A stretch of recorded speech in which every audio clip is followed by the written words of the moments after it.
Alors on va voir la dérivée composée avec la fonction logarithme népérien. Donc première fonction, c'est la fonction f de x égale logarithme de 3x plus 1.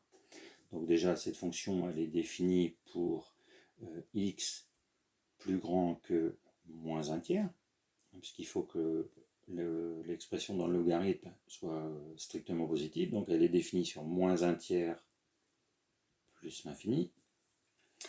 Elle est dérivable sur cette même ensemble. Et du coup, on dérive. Alors, la dérivée d'une fonction composée, si on note ln de u, par exemple, c'est u' fois 1 sur u, pour la fonction logarithme, puisque on prend la dérivée de u, 3,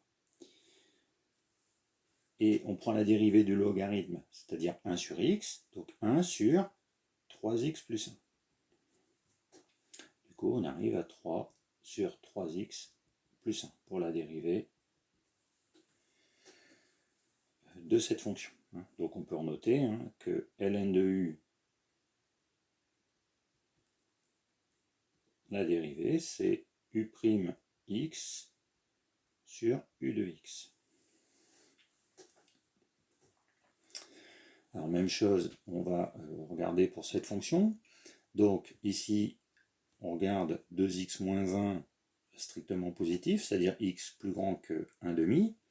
Donc cette fonction, elle est définie sur 1 demi plus l'infini, et dérivable sur cette même partie.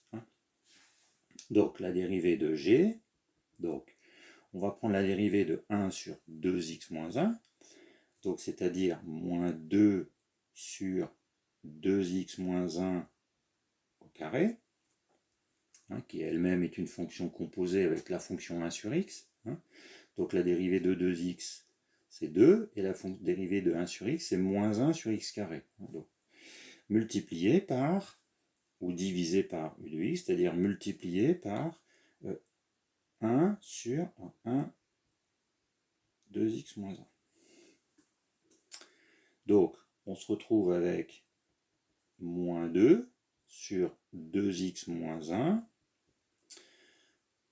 Et là, si on regarde bien, on multiplie par l'inverse, donc on multiplie par 2x moins 1. 1, c'est 1 sur 1, donc ça fera 1 sur 1 fois 2x moins 1 sur 1. Donc du coup, on arrive en dérivée à moins 2 sur 2x moins 1, puisque on peut simplifier par 2x moins 1, numérateur et dénominateur. Donc voilà, on retrouve dérivée d'une fonction composée avec le logarithme.